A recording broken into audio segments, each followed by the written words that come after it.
Unapologetic. Welcome to Men Talking Mindfulness with your hosts John McCaskill and Will Schneider. Here we focus on helping men and those with men in their lives solve some of life's complex challenges through understanding the practices of mindfulness and how they can help. Each episode is in an environment free of judgment and criticism, with a focus on authenticity and inner peace. Let's dig in. For all fathers. For those at the beginning of their fatherhood journey, we celebrate you. For those in the midst of the teenage years with your children, we support you.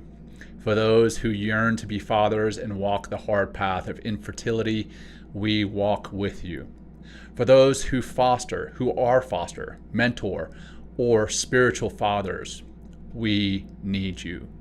For those who have warm and close relationships with your children, we celebrate you. For those who've experienced disappointment, loss, heartache, and distance with your children, we sit with you. For those who've lost their fathers, we grieve with you. For those who've experienced abuse or abandonment at the hands of your father, we acknowledge your experience. For those who continue to guide their children and the next generation as grandparents, we anticipate with you. For those who are seeking to foster cultures of integrity, creativity, and belonging, we appreciate you. We remember you and need you. I can see from our guest's face, he wasn't expecting that. This is from a Father's Day video from our guest, Travis Goodman. I just love the message. Travis is a licensed marriage and family therapist who is with us today to speak about men and depression, and we're going to have a focus on fathers. Hello, everyone, and welcome back to another episode of Men Talking Mindfulness. I am your host, John McCaskill, joined by my co-host, Will Schneider. Today, we're diving into that topic that is often under-discussed but profoundly impactful: men and depression, with a particular emphasis on fathers. We're honored to have Travis Goodman with us. Travis is not only a licensed marriage and family therapist, but has a rich background in holistic mental health, and he runs his own podcast, Therapy for Dads. He's got his YouTube channel for that. He's trained and certified in Attachment-Focused-EMDR, emotionally focused couples therapy, and dialectical behavioral therapy. That was a mouthful. Hopefully I got that all right. His mission is to equip us all with the tools and skills for a peaceful, balanced, and fulfilled life. Travis, welcome to the show, brother. Thanks for having me on, guys. Yeah, I'm so stoked to be here, and I was definitely surprised that you read that. I was like, wait a second, I know this. I know this. It sounds I felt like I was in church or something. It felt like it was like a prayer. So thank you for that prayer. That was awesome. Well, again, Travis, we're thrilled to have you on, and for our audience, we're thrilled to have you listening and tuning in, whether that's live or in podcast form later. And thanks for helping us to grow the show and for becoming more mindful. Now, that all said and out of the way, I'm going to turn it over to my brother from another mother, Will, over there in New York City, who has some exciting announcements. We do have some exciting news. Our merch store is finally open. The Men Talking Mindfulness merch shop is finally open. You can check it out at mentalkingmindfulness.com/shop. So check it out. We're offering t-shirts, hats, mugs, tumblers, and more. John over there, look at that hat. John's rocking one of our new hats, right? And I got to say, so in line with the show and our tagline of being raw, uncut, unapologetic, in full transparency, you may experience some sticker shock at first. You might be thinking, these prices, what's the deal, man? $44 for a t-shirt, what the fuck? We hear you. So here's the lowdown. The price you see and pay covers everything: the print on demand, the plus shipping, handling, and taxes, and like the whole enchilada. And here's the kicker: we're not pocketing a single dime from this. We are just about breaking even. So like Zen balance in the world of the podcast merch, we set up this way because We're all about spreading mindfulness and community vibes, not padding our wallets. So when you snag your shirt or mug or whatever you decide to choose on our mentalkingmindfulness.com/shop link, you're supporting the show, spreading mindfulness and looking awesome while you're doing it. There you go. Think of when you're sporting your new MTM merch, it's like a mindfulness fist bump from us to you. So thank you for supporting. Boom. All right. Thank you for supporting the show in this way. And once again, it's mentalkingmindfulness.com/shop. Also, like a couple more things here. So thanks for hanging in there. Also, we're looking to start. We're going to do our episode. We're answering your questions in the form of a voice memo that will be played live on the air. So please, if you have a question or comment, you can send us a voicemail to be played and answered on the show. Simply text MTM to 33777. Once again, MTM to text MTM to 33777. And we're super excited to have you guys voicing the show. And lastly, we're actually now on TikTok. We're using TikTok platform. We have IG, which I know a lot of you guys are on, and also our YouTube. And you can find us just searching basically Men Talking Mindfulness. And that's our announcements. And let's dive into our opening grounding and breath practice, kind of to center and focus the show and, calm down this excitement. And right. So we're just I know, right? I mean, that merch short, John, we got merch, man. It's beautiful. So let's exhale. We'll just do 3 simple parachute breaths. Let's start with a nice exhale out the mouth. Easy, easy. Really good. Empty, empty, empty. Let's take a nice big inhale through the nose. And exhale as long and slowly out the mouth. Easy, easy, easy, easy. Good. Another deep breath in. Beautiful. Exhale out slow. Make it slower. Relax a little bit deeper and maybe melt any tension you have in your body. Last one. In with peace. Out with stress. Good. Open your ears, open your mind, and let's jump right in. Travis, thanks for being here. Love having you here with us. Thanks for doing that quick little breath work to slow down. Right, exactly. Clear the mind. Yeah. Yes. And that's why we do it. I picked up on the in with peace, out with stress. That sounds like a Wim Hof. It is. Do some Wim Hof breathing. Sorry, I should quote. I'm quoting Wim Hof. But you have to do it with the accent. In with peace, out with stress. I don't know if I got that right, but I can try. Good enough. Hey, Travis, again, thanks for being here. Let's lay the foundation for our audience. Can you give us kind of a brief overview of what holistic mental health means and how it differs from more traditional approaches? Yes, this could definitely be a longer topic, but the short and brief of it, like the elevator pitch, is kind of moving away from one-dimensional kind of medical model disordered. So, like you have major depressive disorder, or you have postpartum depression disorder, or an anxiety disorder, or whatever quote unquote disorder. Now, the caveat to that is not that that's necessarily a bad thing. I think there's some help in understanding certain, getting understanding like what's going on with someone to better treat someone. But what can happen is I think we could be so one-dimensional, and it's just this medical thing, and it's just you have this just disorder. And I think it become very stigmatizing, and then we can get stuck in these identities, these labels can become who we are. And now there are some people that sometimes that label really helps them and it brings relief. But I think by and large, we need to kind of almost like take a step back and get a more broader picture. It's not just this, you're not this label, this disorder, but there's more to it. And what I mean by holistic is we got to treat the whole person, so if someone's coming in with maybe some depressive symptoms, I'll say, or some signs, I'm not just going to say, okay, take this medication and get better and walk out my door, as the only thing I do. Or, hey, you have this label, here you go, go take this medication and maybe do some basic, do some CBT or some other therapy for 10 sessions and then move on. Now, again, for some people, that might be what they really need. But by and large, what I'm seeing is more of the psychosocial, what is going on? What's the story? How did they get here?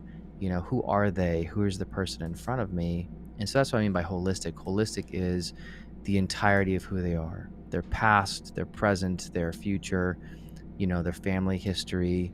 I look at their environmental, their social, their mental, their physical, their spiritual aspects, all these different components that make up the individual. There aren't just this one piece. So it's really just about broadening our perspective, really kind of taking a step back, slowing down a bit, so to speak. Almost like that breath work we just were led through to really kind of take in what's happening in front of us. And again, there's a time and place for quick diagnosis and quick things. I've done crisis interventions before and triage. It's sometimes a little different in how we approach it because we need something now, and crisis is, again, different mindset. But by and large, I think there's a better need and a more holistic approach when we look at these things, because you could see that actually we can cure depression in a myriad of ways. It isn't just one way. There's a lot of things we can do that I think we don't really look at initially, that we don't realize might be impacting our mood. And when we look at those things, we realize, wow, we could do a lot of work naturally, holistically, that we may not ever need to touch, like medication or a diagnosis. So that's kind of what I mean by that. Yeah, perfect. Well, you touched on depression there. And the title that's right above our heads here, we're going to be talking about that: fathers and depression, men and depression. So let's talk in general about men and depression. Why do you think that is a topic that's not discussed as frequently, as openly as you may see spoken with among women? And then narrowing that down further, why is it so stigmatized when it comes to fathers? Good question. I think generally speaking, which you guys have addressed this on the show before, and read in these probably books and heard it, but a big one is obviously stigma and societal expectations, along with cultural expectations around what it means to be, a quote unquote man, or what it means to be quote unquote masculine. And certain things, classically, if I'm going to be very overgeneralizing here just to make the point, men should be stoic, strong, and again, strong in the sense of a narrowed view of strength of you don't show any signs of weakness or vulnerability. You don't show any signs of flaws, and then you got the societal expectations of what it means to be a man, a provider. Again, not that some of these things aren't bad, so hear me out when I'm saying these things. Not that some of these things aren't bad that men were going to do, like they're good things, but when we kind of take it all down and say this is the only way it must look, it must only appear a certain way, and if you're not doing this, then you're not a man, or you're not strong, or you're not masculine. And so what can happen is also how these men and boys have been raised in different cultures, and different cultures have different influences too. Asian American cultures, we got Hispanic, Latino cultures, we got, the typical white WASP cultures. We have all these different cultures also that influence too what it means to be a man. And what we'll see is that I feel like every culture I've talked with, or the most, and there's some I'm sure I haven't talked with, but all the ones we're probably familiar with all have some way of what they say a man should or shouldn't be, and what it means to be strong and not strong. And so as we're doing that, something else I think about, I work a lot with too, is the area around emotions, how men and boys have been socialized around what they're allowed to feel, what men feel versus what they don't feel. And some of the classic ones are, well, men don't feel sad, men don't feel hopeless or helpless, men aren't supposed to feel confused, all those more distressing emotions or anxious. It's more of, hey, you should just get over it, move on, be strong, get over it, don't cry, wipe it away, let's move on, we got to keep going. That's what men do. And so what could happen is men learn that certain emotions are not okay or not valid. And also I would posit that I think along those lines, men, as they get older, begin to see or relate to certain emotions as a type of threat to their nervous system. And that's something that I'm kind of been working on more with in the most recent time, is really examining their nervous system, and when they're in a sympathetic state of like fight or flight when it comes to certain emotions, or freeze and shut down.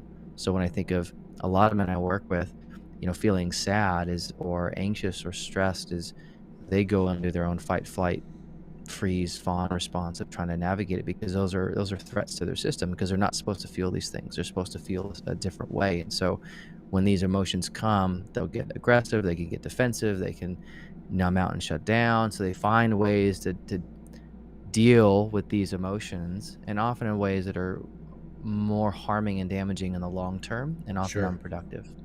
And so those are some of the things I see when it comes to men. And then, fatherhood, to niche it down further, is, well, you take all of that, you put it in a blender with kids and not sleeping, and it's like, there you go. All the stuff that you already were dealing with, whether well or not so well, typically, especially in the first 6 months to a year, it everything just gets volumed up past, it's like the amp goes to 11, right?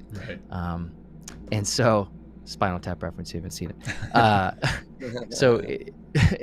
Or you get blended up, and so all those things, all those areas that you thought you might be able to compose, it almost becomes you are more ill-equipped, because now those areas of, I don't want to use the word weakness or flaws, because they're not, but areas where we have viewed them in an ineffective, unhealthy manner due to how we were taught, those areas just kind of get amplified. Right. And so then we have to really work even harder to deal with those areas that now we're feeling more, because now we're not sleeping, especially in the early phases, or now we're dealing with another human or humans, depending on if we have multiple kids or one, and then our spouses, and just life, and then work stress. So all these other stressors come on, and then what can also happen is then all those other traditional gender masculine roles can get piled on to what it means to be a provider, and what it doesn't mean to be a provider, and to be a dad, not to be a dad. And so then all those things start to boil, so to speak, and begin to come out, and it's going to come out in ways, again, if we're kind of stuck in this very narrowed, boxed in view to be a man, what we'll see is they'll begin to get holes and leaks in your box, and then you see guys trying to manage it all, and then they get stressed out and overworked, and then they can't keep it together, and so it comes out in ways of like aggression or depression or irritability, moodiness, maybe drinking more, other things that they start to rely on to manage themselves. And then it just becomes it becomes unmanageable. And then your family starts to feel it, your spouse, your kids. And so it gets to a point where then it bleeds out. And I think these men, when I do talk to them, it's not like they want it to come out, right? I think most men I've talked to are trying to do their best, but then they just doing what they know, and they're not even aware as well too. There's like kind of this lack of awareness of really what's going on for them, because again, they've been taught that we don't really think or process any of this other more vulnerable stuff, and so we keep it down, and so we don't even examine it. It's like not even on the radar, because we've been taught to not even go there. So we're so good at keeping that stuff kind of contained until, well, it starts to kind of, that pressure just starts to kind of keep it, fight its way up. And I think you shared it. Did you share this on my podcast, John, about the trauma in the basement working out? Yeah. I love that one now. So box that trauma up, it goes down into the basement, and there's a whole set of weights down there, and it's just working out and getting stronger, and comes back stronger. And it's going to blow down that door. So it's coming out whether you want to or not. I think that's the reality. It has to come out somewhere. That energy has to go somewhere. Right. And eventually it's going to start to come out. In some ways. Yeah, and sorry, Will, I don't mean to dominate this, but I'm just all good. While we're on that, and now my voice is cracking, of course, because I'm getting all emotional. Definitely turning the amp up, right? Turning the amp up to 11. That's definitely what I've felt since becoming a father. But I've also felt over and above amplifying these expectations as a man.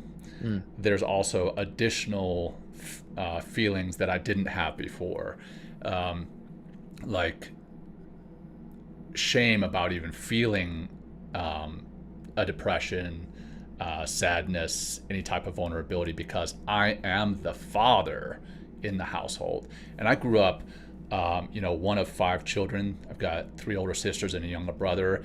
And my father's a very loving man, very kind, would do anything for any of us. But there was also that traditional masculinity kind of model in our house, in that I was the fourth child of those five. And whenever my dad would go away, even though I was the fourth child, he would pull me aside and say, hey son, you are the man of the house now. And no, I don't even remember how old I was, but and I found myself doing that with my son now. You know, my son is 4. Wow. And you know, I'm saying it somewhat innocently. I'm like, hey buddy, you're the man of the house. But I don't think about the repercussions of that message saying, hey, you are the man of the house. You must provide and protect, even as a 4-year-old. Now as a father, I feel that I must provide and protect, and there is no way that I'm going to add a burden to my family by telling them that I am struggling with anxiety, that I'm struggling with stress, that I'm struggling with sadness, that I'm struggling with finances, whatever the case is. No way am I going to be an additional burden to them, because then that if I'm doing that, then I'm failing as the protector, because now I'm not protecting them from these. So it's amped up for sure, at least from what I'm feeling. It's amped up, but it's also additional stressors added onto it because of the role of the man, but also because of the role as a father in the family, or expectation that we put on ourselves as the father.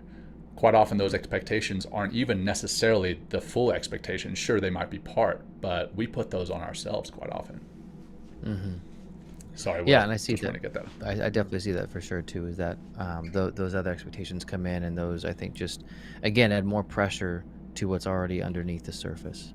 It's just amplified, and those things could even exponentially amplify, because now it's like it now becomes I have to be a certain way. Like I should be doing this.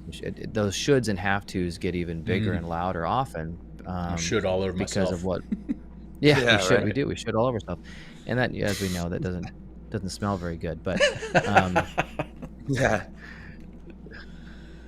Or Yeah, feel what was I good. gonna say? You know, why don't we stay in the basement of masculinity and fatherhood for a moment?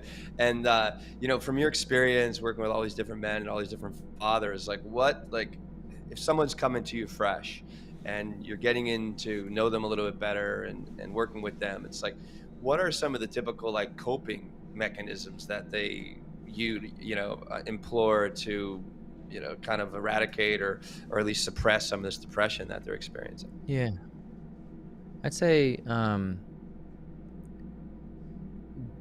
primarily, and I'm gonna use this as a umbrella term, but primarily distraction, and some type of substance.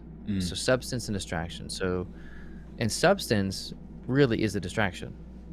Yeah. And substances can be anything from what you're probably thinking automatically, you know, the classic drugs and alcohol. I mean, that's where most people, oh, it's substance, you know, they're using substances. We go there. But substances are also other things, like scrolling endlessly on TikTok. You know, Unless you're on Men on Talking social Mindfulness, media. if you're on Men Talking Mindfulness on TikTok, you're good. You're fine. You're good, except for that one. Or if you're on Therapy for Dads, you're good. There you go. So outside of those two, Just those two. outside of those two, That's it. you know, and some other type, I would say overworking, staying overly busy can be, I would view that as a distraction and substance, you know, keeping the mind so active so I can't stop. I can't, because when I slow down, then all that stuff that I've been distracted from now, especially at night when I'm going to bed, now all this stuff starts to flood my mind. And what tends to happen for a lot of these men is that becomes, of course, overwhelming, because it's like a fire hose. And so what can happen is you see these guys spinning and they ruminate and having these anxious thoughts and worried thoughts, and they catastrophize, meaning going to horrible outcomes, or they get more down and more quote unquote depressed because I can't, clearly I'm messing up and I'm not doing enough, and look at all these things that are going wrong or not well. And so, and then they find other ways to deal with it. And then some guys do turn to traditional substances. They might be drinking more, you know, to just shut the brain down. You know, they might turn to pornography more. They might, just watch just a bunch of random stuff just to distract. And so because what they're doing too, and this is something that I find, and I do a lot of education around men, and I'm so convinced by this now through my training with, over the past few years through the Polyvagal Institute, how important and foundational being aware of our body and our nervous system, how that is really, everything's built upon that. That's like the core foundation. And how a lot of men really are so disconnected from awareness of what the body's saying and communicating in their nervous system. Because a lot of these guys, they're stuck in a fight, flight, activated state, a sympathetic state, or in a frozen state. And what they do is to kind of propel them to regulate as they find ways to regulate their nervous system. So for example, guys coming home from maybe working 12 hours, he's feeling maybe quote unquote depressed or anxious, overwhelmed with all the responsibilities of being a dad, a father, a partner. Maybe he's already feeling like he's not doing enough. Provider. So we get, provider, protector, and he's just probably just struggling with just stress at work, just all the stuff. And had, for years, doesn't really have a healthy outlet, has been a lot of repression, suppression, keeping at bay, distracting. And so all this pressure's building. And so, he comes home and then maybe his kids they're just being kids and they're struggling with their little brains developing and their emotional regulation. And so they have a quote unquote tantrum or a behavioral quote unquote problem. And so then dad gets either typically super irritable and yells a lot or screams or whatever, and just has no patience, or just numbs out and checks out and just leaves, and then leaves his spouse by themselves and just like literally exits, right? And becomes kind of a very unhelpful, or again, yelling or doing something like that, resorting to kind of threats and punitive punishment because, I don't know what else to do and I'm overwhelmed already. And then when that's all done, then he's at night sitting there and now his thoughts are coming. Right. Wow. And then he's like, I'm feeling so overwhelmed and anxious. I don't know what to do. And so I drink. And so what that drink does is that moves me out of my sympathetic fight flight state, but it actually puts me into a shut down dorsal. So dorsal vagal is kind of that's a disconnected state, a depressed state, which feels a lot better. And then kind of an activated up here kind of overwhelmed state. And so we get depressed, but it's not grounded in safety. It's actually grounded in disconnection and isolation.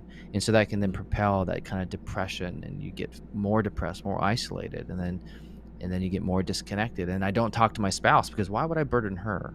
Sure. I don't want to be seen as weak. I don't want to put more pressure on her. And so then I don't say anything to her. And often these guys don't have actually good guy friends that they talk to. Right. They're just, they don't have that kind of relationship. They have maybe guys they kind of shoot the shit with. And again, that's fine. Not that that's bad, but a lot of these guys don't know how or have a roadmap often for kind of what it means to have a vulnerable, intimate relationship with another guy friend. Yeah. And they'll write that off. And so these guys are really kind of these solo lone wolves trying to navigate it, and are suffering in their own kind of internal silence. And now people are seeing maybe signs, but they don't see that. They just see that he's angry or irritable or what, has a drink, maybe he's drinking too much and things like that. They don't really see what's, the boy, so to speak, inside who's really terrified and hurting and needing someone to see him and be with him. And so we don't see that. And often the spouse doesn't see that. Often the spouse will get the kind of the brunt of the defenses.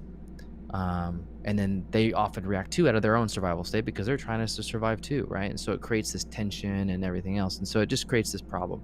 So that's typically what I see. And I know it's a little narrative, but no, it's good. Some people might be relating to that as they are, man. The comments are coming in on the side here. Thank you for diving into this. This is exactly what I've felt, but worse. So exactly what you're mentioning. So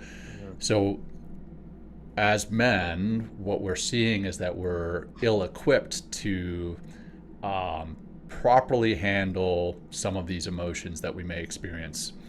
Mm-hmm. So with that, can you share a few essential tools or strategies that men, especially fathers, but men as a whole, can incorporate into their daily lives to cultivate mental well-being?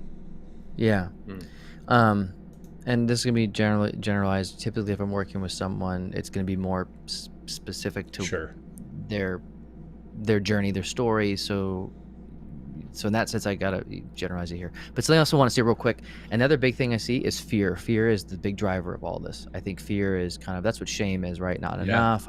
Fear of failure. Failure, fear of not being a provider. So it's all fear based. And so, and also too, what can happen is some of these guys, by the way, might have tried reaching out for help and then got shamed for it. Yeah. And so then they've also learned too, well, I've already tried that. Like, it's so vicious. It's so incredibly vicious. Go ahead. Yeah. So then why would I reach out again? I've already, my nervous system knows that's a threat. Yeah. So that doesn't feel safe to me. And that's subconscious. So it's, and then when you ask them, it's like, well, I tried asking. You know, I went to this person, or maybe they could try to go into their spouse, and their spouse was stuck in their fight or flight state, and it wasn't a good response, or maybe the way they delivered their help was in an effective way. So all they know is like, I'm not doing that ever again. I'm never going to go down that path. Right. Not doing it. You know, and then they get in my office sometimes because they've had crisis or something else happening, and so then they're kind of in that kind of crisis state again. So I do want to say that the fear is such a like undercurrent theme. Fear of being hurt, fear of being harmed, fear of being like, it's just a threat. So, and real quick, while you mention that, I want to put out that fear is not weak, right? Just like vulnerability is not weak. Fear is a natural human response. And, you know, doing something about that fear instead of hiding behind a bottle or social media or not telling anybody, hiding, that's the weak side. But doing something in spite of that fear, going and seeking help from someone like yourself, Travis, going and seeking help from a friend or a family member, and admitting that you are in a challenging time, that is courage, is overcoming that fear, right? Doing it anyway. Right. So I just, since you mentioned that so much of what it is that we're experiencing is based in fear, I wanted to just touch on that. Sorry. Yeah. So. Yeah, and that fear too, I think is here, like in our head. Yeah. And the other part is the fear is in our body. And that's like that's the polyvagal, that's our nervous system, where it's below our conscious. It's more of a felt thing. So sometimes it's even hard to pinpoint for some of these guys because it's more of it's an automatic reaction. Because to ask for help is a threat, and that's actually dangerous. So my nervous system takes over and puts me into a disconnected state because that's safer for me. And that's why I would say it's further even from weakness. I would say yes, and it's an adaptive response to the threat. So it feels safer, even though long term it's actually not what they need.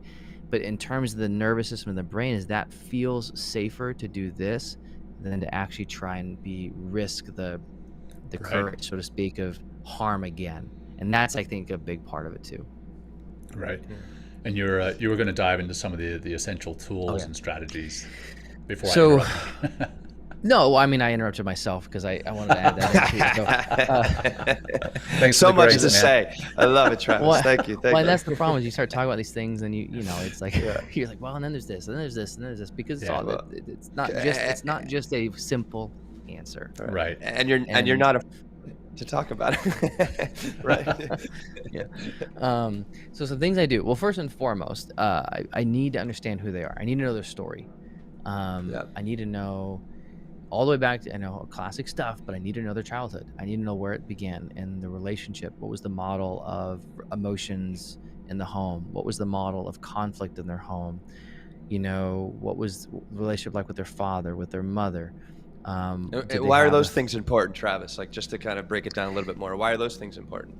Well, and this goes to the science of attachment. It is, the science of attachment really is about being born into the world in this sense of safety, that we're supposed to have caregivers that provide a sense of safety for us, that connect with us, and that's physical safety, but that's also mental, psychological, and emotional safety. And that starts off, actually, some would even argue, in the womb, right? That what is mom feeling, thinking, dad feeling? What's the energy of baby coming into the world? That there's definitely some research that have examined that of, can in womb and utero, what's happening and how those emotions and things affect kind of like stress hormones in mom or dad, and like how those affect baby. So that's a whole other thing, but it starts really at that point. And then when baby comes into the world, is actually living and breathing out of the womb, then that starts. And how mom or how dad, how caregivers respond to baby's cues when they're crying. Are they responsive? Do they engage with the baby? Are they timely? Are they consistent? Now, not perfect. It's not about being perfect, 'cause no parent's perfect, but it's consistency and dependable, that the baby learns that mom, dad, caregivers, whoever that might be, their team is they're gonna meet my needs. They're gonna be there for me, and that creates a sense of safety, and then a sense of being seen where I am. So, for example, if baby's crying, it's like I go pick up my baby, and I'm often soothed by physical touch, and I might talk softer. I might say, "Oh, maybe they fell down." It's like, "Oh, you got hurt. Oh, I'm so sorry. Man, that hurts." And so I'm seeing them where they are. I'm acknowledging, I'm validating, which then brings a sense of soothing as I hold them, and I'm kind of soothing their nervous system with my calm nervous system and physical touch and affection and validating them, which then builds in their brain this map of feeling secure in the relationship, that they're secure with us. And that goes through childhood and adolescence and adulthood, and then even into romantic relationships. We have the same thing, meaning, can I depend on my partner? Do I feel that my partner sees me? Do I feel that my partner now, I can soothe with them, and I can turn to them and talk to them, and they'll meet me where I'm at and validate me, right? That would be considered a secure attachment. And why that's so important is because typically, if someone's coming out with that, I would say, most of I would say majority of those people are not in my office, Right. Yeah. because they've learned that emotions are okay, and that that Right. people are Right. dependable, and that people are trustworthy. Not perfect, but we can repair when there is a rift in the relationship, and we know how to manage conflict and emotions and relationships. And so I know I'll get through this. I'm not really dealing with a lot of shame that I can't overcome. I could probably overcome my own sense of like inadequacy and or shame thoughts, because I've been taught and had these relationships to help guide me and mentor me. Typically, what I see in my office is not that. It's usually, and I'm going to generalize here for men, a lot of guys, is that they were told not to feel certain things, or maybe their parents weren't responding to them in a timely way, or maybe their parents were a threat to their nervous system, so yelling at them, feeling certain things. And so the kid, when they're already in a state of distress, the parents are now a threat to their nervous system, and they now yell at them, or maybe even spank them, or do something else. And so now it's this kind of chaotic relationship, that now what's supposed to bring safety brings harm. Or maybe they're not responding in a timely manner enough, that people won't respond to me. And so I learned that, well, people are going to come anyway, so I just got to numb out and check out and not feel. Or my parents are unpredictable, that sometimes they come to me half the time, other half the time maybe they're like anxious and upset with me, right? So it's kind of it's kind of this constant that's more anxious. So I feel kind of this like I'm unsure, like, do I talk to them? Do I not talk to them? I'm kind of anxious, and gosh, my feelings, I feel like it stresses my parents out to have certain feelings. So I learned, well, I got to maybe care for them now, because my mom or my dad is more upset, and I had a need, but I got it. So then they start taking care of their parents. So those are more the insecure types, right? One is more an avoidant, a numbing. One is more of that kind of anxious, I'm not sure. And the other one is, if the parent is the threat themselves, like this is the parent that kind of hurts them, and then also loves them, that creates that kind of chaotic kind of attachment, kind of push-pull, like, wait, you're supposed to be someone who's safe to me, but you're the one actually hurting me physically, or maybe mentally, psychologically. You tell me all these just constant nasty things, but then Or criticism or something like that. Like, I guess, yeah, like, right. criticisms like, you're such an idiot, what the hell's wrong with you, like, Right. Yeah. you're such a wuss, like, Yeah. Why are you so stupid? Like, oh why are my you so God. stupid, why are you so weak, like, get over yourself. And like, so this is Jesus. threat, and so the kid just like, shock. And so some kids fight back, they get aggressive, some kids get kind of numb out and check out, some kids just like, I'll be the peacekeeper, make sure everyone's happy, and okay, I just got to manage parents' mood. And then depending on too, if there was alcohol or drugs in the home when they were young, was there divorces and remarriages, what was that like, how did that impact them? Trauma, like actual like physical abuse, sexual abuse, like mental abuse, neglect, poverty, other things too going on in life, or moving, or maybe their first generation, maybe there's some trauma from their parents, had trauma from like the country of origin, they're coming here. So all these things have an impact on that kid, on that guy at a young age. And so that's why it's important, because that's the beginning of their story. And that's kind of their initial model that they're like a sponge soaking in, for better, for worse. And then they're trying to figure out their world, and then they go to school and have friends. And what are their friendships like? What are the relationships with teachers like? Are there good relationships? Are there good relationships with teachers? Or is there more harm done in the school environment by teachers that are doing similar stuff? Or, so all these things matter. And as they get older, adolescents, then they have romantic relationships, and how did those go or not go?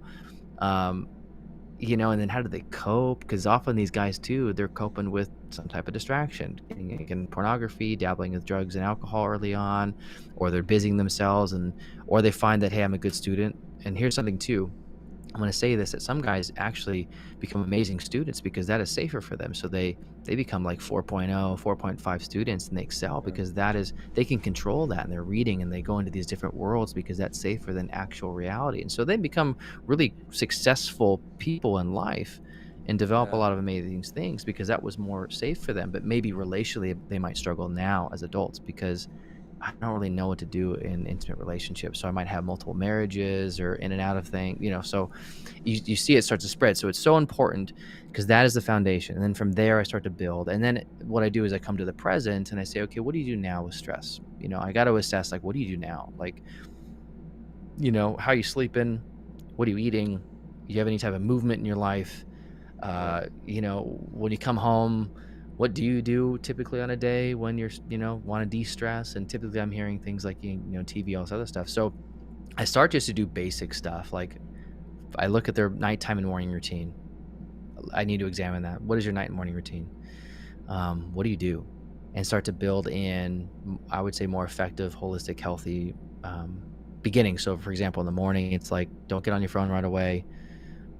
Do some gratitude, take a few deep breaths, go make your coffee, take a half hour before you do anything else. Because often these guys are already on their phone. The first thing they wake up, they're on their phone scrolling, and they're looking at stressful work emails or their stressful texts, and they're already stressed out before they even put their feet on the floor. And so their nervous system's already kind of in an activated, oh shit, I'm already stressed out. And then I'm stressed all morning, and I'm like stress showering, and I'm stressed eating my breakfast, and stressed helping my kids. Stress showering. Oh my God. And then your kids wake up, right? And then kids wake up and they're already stressed out. And then your kids, their kids, they don't know what they're doing. So then you might be more stressed because maybe they had a hard day, but you're already activated, right? You're not calm. And so that stresses you out more. And maybe you're already yelling at your kids, and then everyone's yelling at each other going out the door. And then you go to work, and then it's stressful. Then you come home, and then so I have to look at, we got to change. Do you have a video camera in my house? Because that's no, I mean, I've been guilty of all that, and I totally understand how you can set yourself up for failure from the second that you wake up, and how that has a trickle-down effect to your children, which ultimately affects future men and future fathers. I mean, women and mothers as well.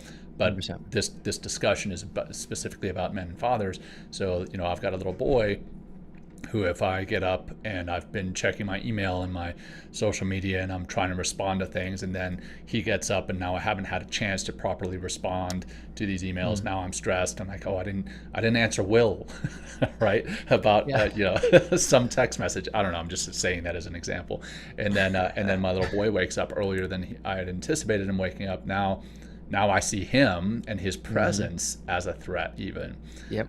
So it's and that and that might aggravate you or frustrate you that he's awake. Yeah. Like, why are you awake so early? Oh, why are you awake? Yeah, exactly. Yeah. And so that's your day. And then if you don't, and then what happens is that your day is you're already. Not, I don't want to say you lost, but it's much harder to recover from that typically, because then typically you just go into whatever you do to kind of navigate that stress. Yeah. And often these guys, sometimes they have some good things they're doing, but more often than not, it is a distraction. So I have to do the morning routine, and then what's their nighttime routine, kind of starting there. At nighttime, kind of creating a different pattern. I'm a big fan of journaling and writing thoughts and beginning to examine what's going on. I do implement basic breath work, like kind of Trojan horsing in some breath work of, I may not even call it mindfulness in the beginning, depending on the guy. Part is getting a sense of where they're at. What's the language that might work for them? Because certain language, in therapy world is more feminized, and I'm not saying that negatively. Right. I'm just saying it just matter of factly, and that the feminine qualities are not bad. In fact, we all got feminine characteristics, but I think for typically these men, it's like, that's not, what do you mean? So I have to change sometimes even the language I approach it, so it's more, digestible for them, and then I begin to kind of get their buy-in and start to implement more things. I do talk a lot about their nervous system. I think that's a huge thing I find helpful for men, because they get that. Oh, I get that. I know what fight or flight is. I know what freeze is. So I start to kind of teach them about the polyvagal nerve and the vagus nerve and what happened, polyvagal theory and the vagus nerve, and they're like, so it's like they already understand it, so that helps them, and I kind of take them to a deeper level and say, okay, just pay attention. Pay attention if you notice tension, and notice if you're, when your kids walk in the room or coming home, just do a quick scan. Like, do you feel tension anywhere, or tightness or heaviness or anything before you go in the house? Like, yeah, I feel shoulders and neck. Okay, well, just do these, kind of what Will did, a couple deep breaths, and just kind of notice that fall away, then step in. So I'm doing a little basic, just little tools. Do some journaling too. I like kind of doing the high and the low, especially for these guys at night. What's a high and a low moment, meaning, something that got frustrated, annoyed, what happened and what emotion did it evoke, just to kind of build that, like, do a rep, so to speak, of lifting that muscle. And then what's a high point, something that was positive, or something you felt took a good stride in, or step in, or learn something new, and what emotion or emotions did that pull up. So trying to see how events are tied to emotional states and bodily states. So I do that too. And then as I do more work, I add in more, maybe longer breath work, more, and then I maybe talk about mindfulness, and then often I do other work too, maybe with EMDR, depending on some of these shame messages. I identify there, that not enough, and where did that come from, and so I'll use EMDR and some other techniques to kind of help heal some of that and talk about it. So, but again, initially it's morning, nighttime routine, kind of getting a sense of what they're doing well, building on that and saying, hey, let's try these things, giving them basic understanding of their nervous system, why that matters, and also kind of basic other skills that are helping them kind of, so to speak, be in the ocean of emotion, so to speak, so they learn and get some level of comfortability in small doses, and then taking a break, like giving them, like, just do 30 seconds and come back out, like just getting used to what it feels like, and getting them a sense of agency, and that they're feeling like they're building a muscle, and then start to kind of add more. So those are just some quick things I do, and then I'll tailor it as well, depending on the person. Well, what does that look like? I mean, we told it what it looks like, but the average man that you might work with, like, how long would it take them to start to adapt even just one thing? If you have a guy that's like 40, 50 years old, and he's been running the same program, doing the same things, like, being that provider, protector, conqueror role all the time, showing no weakness, no vulnerability, being a lone wolf, like, and finally this man wakes up for some reason, and they step into your office, like, how long from your experience, like, does it take them to take that first step of, like, not turning their phone on in the morning or something like that? Like, do you have a gauge on that, like, average, if you can? Oh God, I feel like a lot of those questions are tough, because there's such a variance so unique, to that, like, with every person, and it depends on their willingness to trust what I'm saying, and, like, do I have their buy-in yet? True. That's a big deal, right? That trust, that imagine, has to be, because you said something earlier I thought was very telling, and I'm doing some work with men. I have a workshop coming up here in New York City on September 24th, just for men, and, like, one of my biggest conundrums and things that I'm struggling with is, how do I speak to these men in a way that doesn't threaten this programming of the man box, or whatever we want to call it, this toxic masculinity, or whatever language you want to use to talk about this confined masculinity that we're describing. It's like, it's so, we're supposed to be so tough, but we're so incredibly sensitive. Anyway, thank you, Travis, for dropping in here, describing this, or talking about this average man, if you will. And it's not always easy. I think one thing with that, you said toxic as masculinity, is that first and foremost, masculinity itself is not toxic, and No, I've not at all. I've learned to change my language around that too. I think it's a marketing term. It catches people's attention. I get it. Here. It's all over social media, and it's like other terms too. People misuse it, but I think there's some truth in what they're saying, but I think it also is misrepresentative, and it leads you astray from what we really need to get at. I think more so it's like that one-dimensional view of masculinity, or what it means to Yes. be a That's man. that's It's what's like a toxic very about this. I think Phil, The that's the way confined that I like to talk masculinity right about there. toxic. Yeah, talk yeah. about toxic masculinity. It's like when you only are able to experience life in like 3 or 4 ways, and all the emotions that come with those, and that's the only emotions you have. That's toxic to the soul. It's toxic to the community. It's Right. toxic to everyone around you. But yeah, Just go talks to ahead. everybody, and often these guys are Everybody. they're in survival modes. I think that's the part of that is that these guys don't know it. No. Initially. Now some might, when they're coming to my office, they have an awareness, something clicked in, like, "Ooh, I need help." Like something just says, "I need to come in, and I'm finally here." But all the other guys typically are stuck, and so that's the hard part is how do you get them in, and the time frame really changes. I've seen some guys come in and they just hit the ground running. I mean, week one, I like to give guys assignments, and they thrive on that. You go do this and come back and report how it's going. And some guys Yeah. don't. I mean, again, that's why I have to tailor it to the Right. individual. But I've seen guys come in and they start it and they start to notice it. Or sometimes they're doing it and they're like, Travis, I feel like nothing's different. I'm like, okay, that's what you're noticing. Great. So it's actually working, right? Yeah. So you're just aware that this is a hard thing and it's hard to do these things. And so it's actually that tells me it's working. Now we got to redefine what movement looks like in this world, that it's going to feel like there's not a lot of movement, and maybe that what you're used to, it's not going to be like, oh, you're going to go into that gym and lift like 4 plates on each side and do a deadlift. It's like, good luck, right? I mean, you have to start with the bar here. So we're doing bar exercises, I know it, and we have to redefine that's doing work right now, and Right. and having some humility and ego of like, hey, this is just, and right now this is hard. Right now, this is hard. That bar is that's the heaviest thing you've ever lifted right now, as far as in this world of Yeah, sure. emotions, and so we have to start with where we are, and acknowledge the work we're doing, and looking at the strides we're taking, the small steps now, and we have to start to almost change our perspective and look at it as that's a victory. And I think a lot of men, we get stuck in that, like, well, it's the not enough thing. So I even help them identify their shame message too, and like, hey, where's that voice coming from? And Great. and I would say, hey, if you were talking to a buddy that you really cared for and loved a lot, what would you tell him? And often they would say, I would never say that to that guy. I would never tell him he's an idiot or stupid or worthless. I would never say that. And I'm like, well, you're that guy, and like that's the friend technique. And they're like, yeah, but it's me. I'm like, okay, we'll work with that. We'll keep working.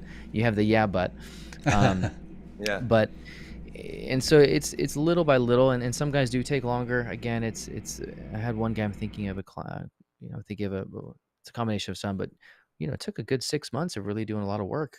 EMDR, had little movement, but constant panic attacks daily, issues with losing weight, a bunch of other stuff, and food issues, and it took a good 6 months. And in this case, we did need to also implement some medication because it was that bad.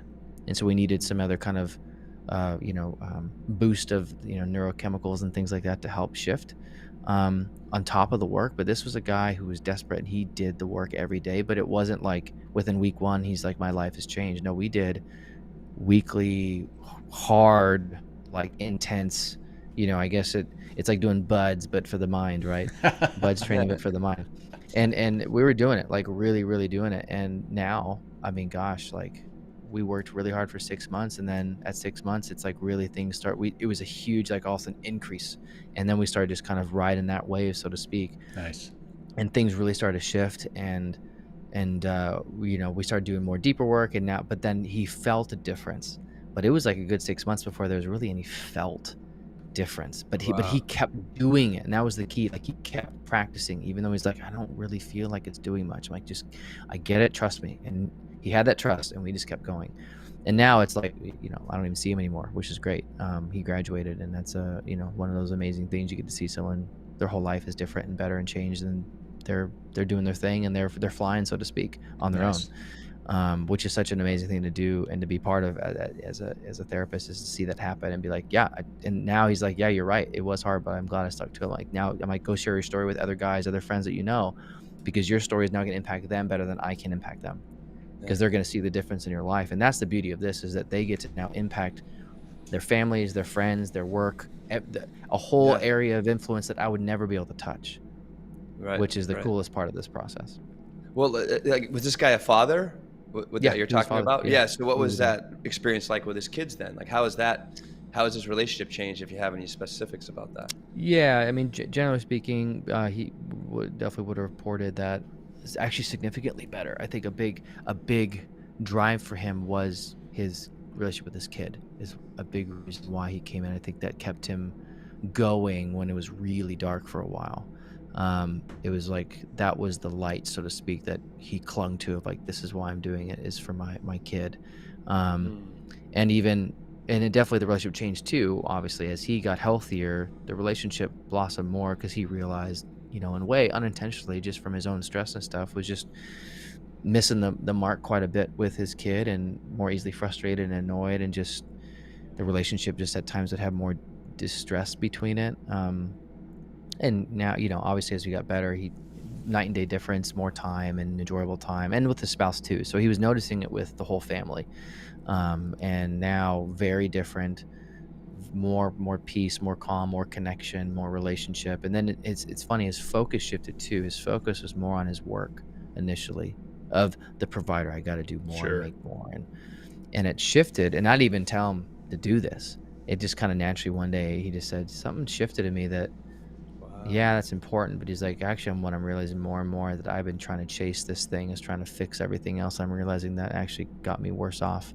And what's most important is my relationship with my kid and my spouse. And that like, it was a huge shift on his own, that just the work we were doing, it clicked. And then he's like, yeah, I know I need to make money because we got bills. Like, so obviously there's that, but he was trying to prove his worth in his job. And that a lot of it was driving too, is childhood stuff with parents and dad, his dad, and trying to be enough. And so he was trying to find it in, how much money he made, how much was in the bank, having a certain house and a car. And that became this kind of really just bottomless hole pit of trying to prove his worth. And so as we did that deeper work, it like began to shift from, yeah, I know I need money, but really it's about my kid and my spouse at the end of the day. And then that he would, I remember when he came in, it was like I felt the energy difference when he sat on the couch. I was like, oh, there's something different. And he's like, yeah, it was, and he felt it. He's like, there's something I've been chasing. And he's like, I feel so much just at peace, even though there's a lot of unknowns in life. I'm like, it's okay, because I'm investing here and having boundaries around work. He's like, it's the first time I've done this. It's like, I left work at 6 and I was not looking at emails till 12 o'clock at night. He's like, I just told them no. And I'm like, good for you, man. And so he's like, because guess what was there the next day? The same emails. He's like, I just was stressed about it. I'm like, yeah, you're right. Right. So it was really cool. Like, he was one of my favorite cases to work with, just for seeing just a massive shift in his entire family life. So I'm excited. I haven't heard from him in a while, but maybe one day he'll reach out and say hi again. Yeah.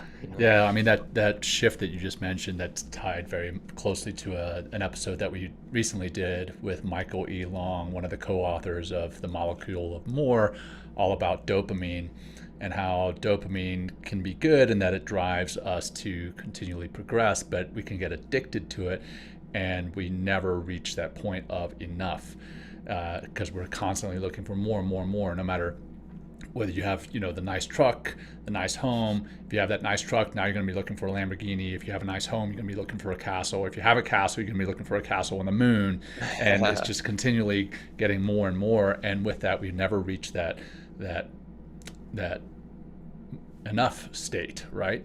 And the other side of that is the male ego that's tied to being that provider. Quite often we convince ourselves that we're doing it to be the provider, but when we really peel the onion back a little bit, why are we really doing it? It's for validation, like you mentioned. It's for validation of who we are. And I've been guilty of that myself, and I discussed that on your show, is that it is sometimes driven by going back all the way to the beginning of the conversation, driven by who we were as children and who other people were in our lives as when we were children. Definitely lots to unpack there. Now, that said, sticking with kind of the depression theme, I want to talk about if I know. Say great. No, I'm just kidding. Sorry. No, it's important. That's what we're here to No, talk I know. about. No, I know. I'm sorry. So, sticking with that depression theme, for friends and family of these men, of these fathers, what are some of the signs and symptoms that may be displayed, or what should they be looking for someone who might be silently struggling? I think we've touched on a little bit of that, but if we could specifically focus on that. Yeah, great question. Yeah. So for some signs and symptoms that you want to look out for, and as a quick caveat, dads too also do suffer from postpartum depression, postpartum anxiety. The current stat is 1 in 10, so 10%. Wow. And I'm sure that's not even accurate, because it's not reported. It's not reported. And men probably aren't talking about it either. So it's no, they're way not. Yeah. underreported. So it's a thing, and that comes, and what can cause that is, sleep deprivation and, all just the stress of everything else. Also, men do experience hormone changes, by the way, which is, most think like, what? Hormone changes? Like, yep, absolutely. Angiopause, right? I think it's called angiopause. Is that right? Yep. Yeah. So it happens. But again, most because of lack of education.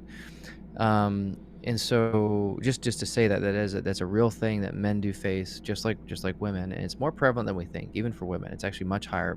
It's much more common than not common. And it's not that no one did anything wrong or bad. It's just that it's like the shift, unfortunately, with the shift of change, and then not sleeping, and how that could just is, by the way, like torture, and it can put you in a depressed state. And so, but some of the other signs, I would say, some classic signs for sure are, especially on men, is more irritability and higher frustration and anger, especially if you notice a shift, maybe how he used to be, and now you're just noticing he's more irritable, more easily frustrated, just yelling a lot more. You're seeing a shift. That's one sign. Now you want multiple signs. Just because he has it, by the way, may not mean he's depressed. It might just mean he's stressed out, right? But that's a sign. Some other signs are maybe he's eating less or more. Maybe he's drinking more than typical, or maybe picked up drinking. Maybe wasn't drinking before, or maybe was drinking like once a month. There's now drinking like every other day or daily. Other ones would be noticing maybe he's pulling away, and again, some of this is just becoming apparent, but maybe outside of that, he's maybe isolating more from relationships. Maybe he's maybe not engaging in certain things he used to do, like for enjoyment. Like maybe he used to play music or guitar, but he hasn't touched the thing in months, but he used to play all the time. Or maybe he used to also have some other hobbies, I don't know, like taking photos or camera, or maybe he collected rocks or something. I don't know, whatever he did, or tinkered in the garage on his car. And maybe he doesn't do that anymore, just isn't really doing anything. You might notice too, he might be more, maybe just kind of sluggish and slow too. That's the other way it could look for some guys. They maybe not more irritable, but maybe they're more kind of just slower and just not really, they're more checking out, kind of more absent-minded. They might, when you talk to them, they might almost not seem like they're paying attention and kind of zoning out. They might ask, hey, what did you just say? Having you repeat more stuff more often than not. And then some of the other ones too that you might not know that's happening internally for them is they might be feeling more feelings of guilt and worthlessness. They may not be communicating, probably won't be communicating that to you, but they're feeling more guilt and worthless. They might be feeling like they have lower energy and they're more tired. They feel like, even though they might be sleeping, but they're just drained. They might be struggling with completing work tasks and home tasks more, like just not completing as much and really slowing down. And on, other times they might struggle with suicidal ideation and thoughts too, on the more extreme, if they're really, really depressed and down, like that just starts to kind of fill their mind more, and that becomes more serious. So those are some of the things that the signs and symptoms to be looking out for, some of the classic ones. And for some too, like erectile dysfunction too, and low libido, low sex drive. I do, but also becoming a new parent, that's also sometimes that's just part of the change as well, by the way. You're not having sex as much, especially the first 6 months to a year, if not more, depending on so there's all these things. So you can't just look at one and say, oh, they're depressed. you got to examine all these things and kind of assess, and then I would say be curious and approach them not out of blaming or shaming, but just kind of noticing and just asking, and you might have to ask them a lot because you might need to retrain their brain that you're a safe person. Yeah. They may not trust it yet to be even asked or to be honest because they've been asked before and they're used to kind of just not saying what they think. And so you might have to just listen with curiosity, ask repeatedly. Don't say, why are you so lazy, or what's wrong with you? You're not completing a task, right? Like, it's more of, hey, I'm just noticing, like, you're just more tired lately. Everything okay? Because again, we might approach it with, you're not doing as much, and so then, or why are you so lazy, or why are you so irritable? Like, even though that's true, it's like if we go there, it's just you become a threat to their nervous system. And so we want to actually come in and be curious. Hey, I noticed you've been more, I noticed that maybe you've been yelling more with the kids. Are you okay? Everything going on? Yeah. I know I yell to some of the kids too. We all have those moments, but I just noticed it's a little more. Everything all right? Like, how's work? How's, and so, and they might still say, oh, I'm fine. And that's okay. Yeah. Keep asking, The typical right? It's almost man like, response. yeah, it's no, I'm good. Again, Yeah. because again, that comes to I'm that. fine. I'm fine, right? Feelings inside not expressed, right? So, oh wow, I've I'm never fine. heard that. Oh, yeah. Oh, wow. Feelings inside not expressed. So fine is, I love, that's my favorite response. People come sit in my office. How you doing today? I'm fine. I'm like, okay. Yeah. Let's talk, And so Yeah, break that. again, Say that again a little slower. Fine. I just want everyone to hear this. Might be on our shirt, but go ahead. Yeah. Yeah, feelings inside not expressed. I love it. I'm fine. And again, that's because that's part of their defense too, is to not show that they're weak or a burden. So they're gonna say they're fine, especially if that's where they are, if that's their thing. So I'm gonna be fine. I don't want to burden you. I can't trust that, so I'm gonna say I'm fine, because that's also keeps me in survival mode. Is I got to tell myself I'm fine. Right. I gotta keep moving. I gotta keep going. And so you might get fined for a while, but I think the more you listen with genuine curiosity, trying to understand, noticing, pointing stuff out, behavioral changes without like a threat. Like, I just noticed you haven't, I just noticed you haven't played your guitar in a while. Like, what's going on there? Like, whatever you notice about them, you start to point out the behavioral changes in a way that's kind of asking to help them you understand. Help me understand. I'm noticing this. How are you doing? So, because then it starts to help them see it too, because they may also not see it. Sometimes they don't notice the change, but you might. So those are some signs and symptoms. Yeah. We had Reinventing Masculinity on, the authors of that show, and Ed Adams has this group called M3, right? And they have just one rule of M3, and it's like, no man shames another man. That's it, one rule.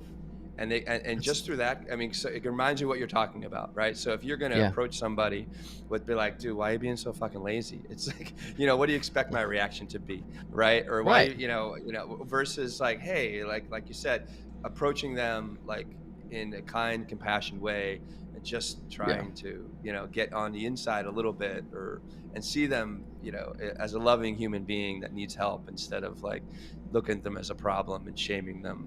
With why are you so lazy? Because that's criticism, right? Why are you so lazy? You never help. You're always this. You're always angry.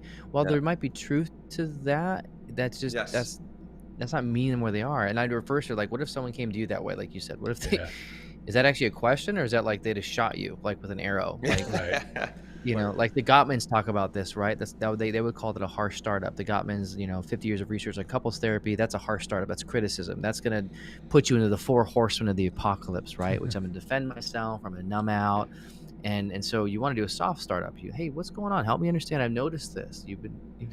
Tell me about this. It's the other analogy I give is when you're doing this with a guy, and imagine playing, you're throwing a ball back and forth with him. You could ping a fastball at his face, and he might catch it, if he's skillful. But he also might just get smacked in the face with the ball, and that's just not going to feel too great, and you're going to just like get him pissed off. Which I'd be pissed off too if I get pinged in the face with a fastball, right? So I'm going to go in defense mode, and it's I'm going to go into fight flight and probably just like yell back or throw the ball back. That's part of the famous. So and then we get mad at him for getting mad that we pinged a fastball at his face. Or if I threw the ball like completely opposite direction of him and then got mad for not catching the ball, right? So Great it's analogy, like, man. okay, we want to toss our partner and I teach this to men too, actually, all the time when they're talking to their spouses. Like, you want to toss your partner a ball that they can catch, or at least have the opportunity or capacity to catch. Yeah. So when you're throwing ball back and forth, you're just tossing the ball back. You're not pinging fastballs unless they know you're doing that. But you're throwing the ball back and forth. It's nice. It's slow, And then here's the thing too. When you do that, and if you throw the ball and it misses them, you say, "Oh, I'm sorry. I missed you," right? Because you take responsibility for the bad pass, not blaming them for not catching it, right? So it's that's the imagery of like, imagine just playing catch and just like slowly just, okay, we're going back and forth, and that's okay. And you have to do that for days, but eventually, I might talk about this. So it goes back to the crucial conversations episode that we had about how to have those conversations, right? And like, it starts with setting the tone and making it safe physically and psychologically for all participants in the conversation. And then what's the goal of the conversation? Is the goal of the conversation to win the conversation, or is the goal of the conversation to have a positive outcome for all the parties? Typically it's the latter, but more often than not, we fall into trying to win the conversation. So it's unfortunate. Well, let's see. We've talked about the symptoms. If family members are seeing those symptoms, how to even approach that. What about if there's listeners that are seeing those symptoms in themselves?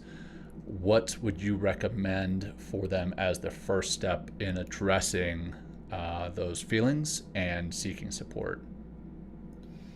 I mean, the first step, I would just approach yourself with just compassion.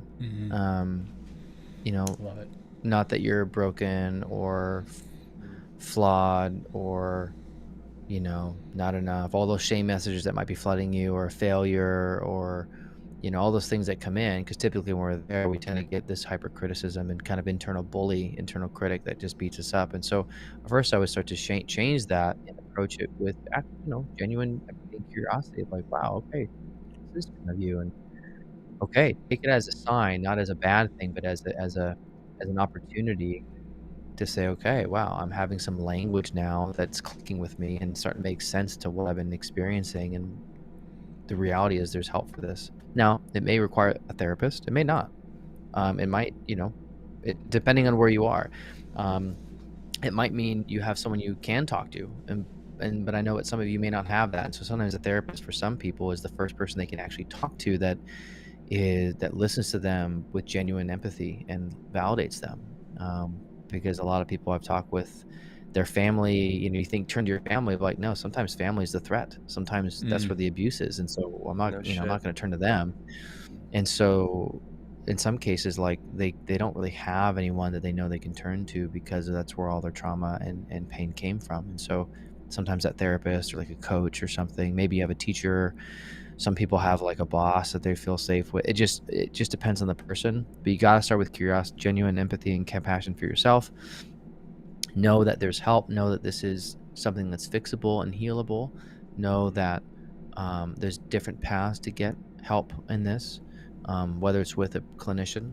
Obviously, if you're more extreme and you're having maybe suicidal thoughts and things like that, then I would recommend maybe reaching out to a clinician, just because they're going to have some more training on better assessment and helping you give some skills and tools to really help that, and really look at you more effectively, just from our skill set as experts in that, of knowing what to look for. But if you're not that extreme, if you're just noticing some of these things, do that. Maybe start journaling, maybe recording how you're doing, what you're feeling and thinking in your head, and start writing some stuff down, like, how am I doing? Maybe start changing some of the stuff we talked about today, and like, what's your routine and how do you talk to yourself? Are you shaming yourself? Like Will said, like, that's a great group rule, but that's a great internal rule for yourself. Is like, how are you talking to yourself? Excellent. Like, what do you tell yourself? Have you taken on all those messages, negative criticisms, and like, that's just the voice in your head now that you talk to yourself that way? And that's one of the first things I would say is start to catch and change, even if you don't believe it yet, but start to change that internal dialogue, because that's toxic. That dialogue that's the poison. That's going to eat you up inside. Amen. Those are some things I would say. Right on. Thank you. Let's see. Well, I want to respect your time, man. You've given us so much great stuff here, and I love what it is you're doing. For our listeners, what's the best way for them to find you and find your podcast, find what it is that you're doing? Yeah. So a couple places. One, Instagram. I have a presence on there. Therapy for Dads, and that's with the number 4. That's on Instagram. That's also the name of the podcast, Therapy for Dads, which is on Spotify, Apple, Google. And then I'm also on YouTube as well, which I put up both podcast episodes and other just mental health content. And that's just my name, just youtube.com/Travis Goodman. Goodman is how it's spelled, Goodman. And that's where you could find me up there, which is, again, mix of podcast episodes, clips, and then just other mental health kind of holistic content of teaching, education, and skills that I go through. So that's the easiest way to get a hold of me and find me and message me and ask questions. I'm more happy to, point in the right direction or respond. I think I'm a friendly guy. I've got to point out the. I was going to say irony, but it's not irony. It's the fact that your last name is Goodman. It's branding. It's so perfect. It's branding. Did you change your last name for the branding? I was thinking the same thing. No. I tried registering that domain name, but I have to pay $100,000 from GoDaddy or something. So I couldn't. I tried to do Goodman Therapy, and it just didn't. It was already taken because. And so, domains. I gotta love domains, man. Right? It's a scam. Don't you wish you'd bought a whole bunch of domains back in the 1990s? I have actually. Have you sold a any? bunch? I'm waiting. No, but maybe someday. That's hilarious. You never know. It takes one time someone to make it. I'm going to pay you this. I'm squatting. Yeah, good for you. Too bad you're not squatting on Men Talking Mindfulness. So that's the best way to get a hold of me, and Jon will be on it here. I'll be releasing the episode soon, and I need to have Will on to complete the. There you go. Complete the circle. I need to complete the circle of life. Well, awesome, brother. Been fantastic having you. For those who tuned in, thank you for tuning in live. For those who tune in later in the podcast, thank you for listening. We appreciate you as our audience. We sincerely appreciate you. And if you've gotten something out of this episode, which I know you did, please share it with your friends, your family, your colleagues, whoever you feel could benefit. Please give us that review and subscribe. Now I'll turn it over to Travis to wrap it up with a final grounding practice, and then we'll say goodbye. Okay. So walk with me on this one. This is, I guess for some of the men, it might be a little like, why am I doing that? But just bear with me and trust me. I ask for your trust on this one. But first, like Will had us do, just notice the chair you're sitting in, or if you're in your car, or if you're on your bed, listening, laying down on the couch. Just kind of notice. Take a breath and just notice the contact you're having with the surface you're sitting on. And as you breathe in, just kind of notate the sensation. And as you breathe out, just acknowledge and just observe what it is you're sensing. And just notice how that holds your weight, holds your body. Notice if you have any tension in kind of your back or thighs or glutes, shoulders. And if you have any tension anywhere at all, just acknowledge it. And as you breathe in, just kind of focus the attention on that space of your body, maybe even tensing it a little bit more. And as you breathe out, release that area, that muscle, that tension, allowing it to kind of sink into the chair or the surface you're sitting in, kind of like it's kind of getting washed away. And now we're going to practice a little self-compassion. So I want to take your right hand, place it on your chest and heart, and take your left hand and kind of place it on your cheek and under your jaw and cheek, and kind of almost like you're holding your head, and almost maybe even lean your head a bit on that hand as you're holding your head up. As you're holding your chest, just notice what that feels like to be held. And kind of breathe into it and just relax into the hold of your hand as it holds its face and its chest. And this is a bodily act of safety and compassion that you can give to yourself every day, no matter where you are. and begin to hold yourself, not harm. And take one final breath, breathe in deeply, and slowly exhale, dropping your shoulders. And you can release your face and your chest and relax your arms and open your eyes when you're ready. Thank you, Beautiful, Travis. brother. That was really awesome. Appreciate that. Yeah, Great conversation today. I knew thanks for having Will me on, would guys. appreciate the compassion piece. Will's been in this really intensive self-compassion course, and everything. Stanford, Yeah, it's fantastic, man. So thank you for wrapping it up with that. And Yeah. Will, I'll turn it over to you for any final words, brother. Well, just like, what I'm learning in this compassion course, when you do bring your hand across your chest, you actually get a little serotonin, oxytocin actually drip a little bit. So you feel that, so that's really a great technique, just touch, just a little bit of self-touch and a little bit of self-kindness, a little bit of breath can remind you that you're valuable, that you're enough, and you deserve to be in this world.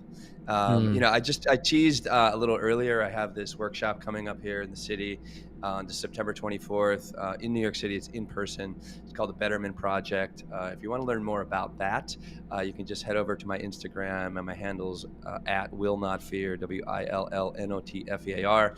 And I'm going to be, I'm excited, Travis, to do this. I have this is part of the compassion work I'm doing with Stanford University, and I'm going to be doing a men's only workshop. So it's only men for this. And I'm excited and nervous as fuck, honestly, to put this out there in the world. You're going to crush it. Being vulnerable. I know that's what everyone keeps telling me, but it's like, oh my God. But I just want to put that out there. And Travis, thank you for all the work and all the lives that you're helping and the message that you're putting out there in the world. And thank you. And thank you for listening out there and helping other men, keep this conversation going with the men in your lives and the people. And just instead of shaming somebody and saying, what the fuck is wrong with you? Right. What if you just ask and be like, hey, you need I'm here to listen, or I'm here to help. So thank you, guys. Thank you. This has been a great episode. Until I really next time, appreciate your time. Take care, everyone. Peace. Thanks, guys. Peace. Bye. Thank you for joining us today. We hope you walk away with some new tools and insights to guide you on your life journey. New episodes are being published every week, so please join us again for some meaningful discussion. For more information, please check out mentalkingmindfulness.com.